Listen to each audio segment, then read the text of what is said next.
I'm Bill Cody with Vince Gill. Down to my last bad habit. That drum comes in at the beginning of the singing. That there's a power, there's a sonic overpowering in a way. Just kind of like, wait a minute, something good is getting ready to happen. That's the very first thing that occurred to me as I listened to Reasons for the Tears I Cried, the first song we hear on your new album. And when you started singing, Vince, you have never sounded better well, in your life. Thank you. And everybody knows how good you are at what you do, how easy you make this look, but there is something in your voice, a little edge, a little something along with that sweet, soulful voice we have come to know and love and adore, frankly, that I just have continued to listen to it over and over and over in the short time I've had it. Well, I appreciate more than anything you noticing it, because a lot of listeners aren't going to notice the real fractional differences that hopefully you make as you continue to improve. And that's what's funny is the biggest mind bender for me is, I'll probably in my career the least noticed that I've been, but I'm the best at what I've been, at what I'm doing. There's no reason that, I always laughed at everybody I'd ever, for my whole life, when they'd put a new record, this might be the best record I've ever made, and I'd always laugh at them. I go, oh, come on. But it's kind of true. It should be that way. You should be making better music than you ever did. This isn't like sports where your knees go and you can't shoot anymore, your eyes are bad, or whatever, you're weak, and you should get better at this. And the more I do it, the more I feel like I sing better, I play better, and write better.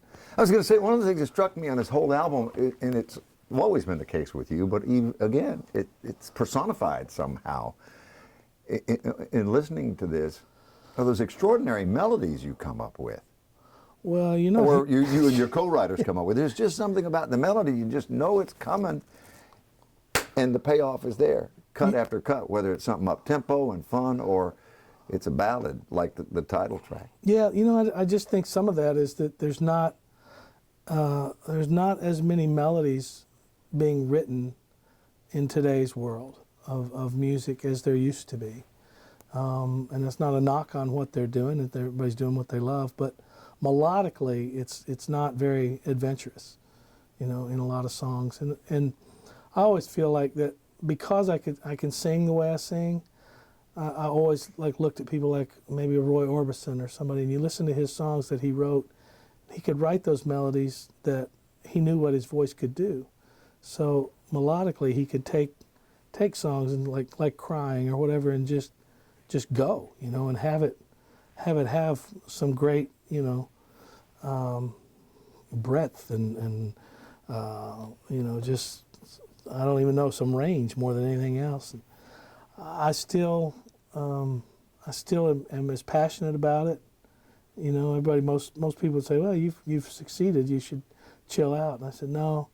I said, even if I'm the only one that notices that I sang better on this record and I wrote better songs. And I think what's really key is as you get older, I think you discover what not to do.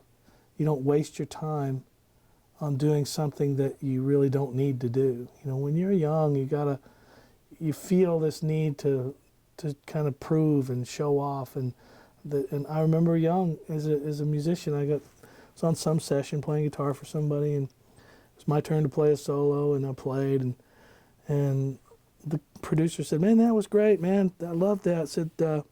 He said, "But this time," he said, "just play me half of what you know."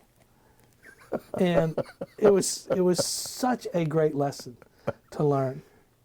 And it's what there's nothing that can create more wisdom than just more experience. And I often hear young singers that try to, just completely undo you with everything they can do. And unfortunately what they don't realize is what the real compelling thing is the sound that you're making. is what's going to connect with people.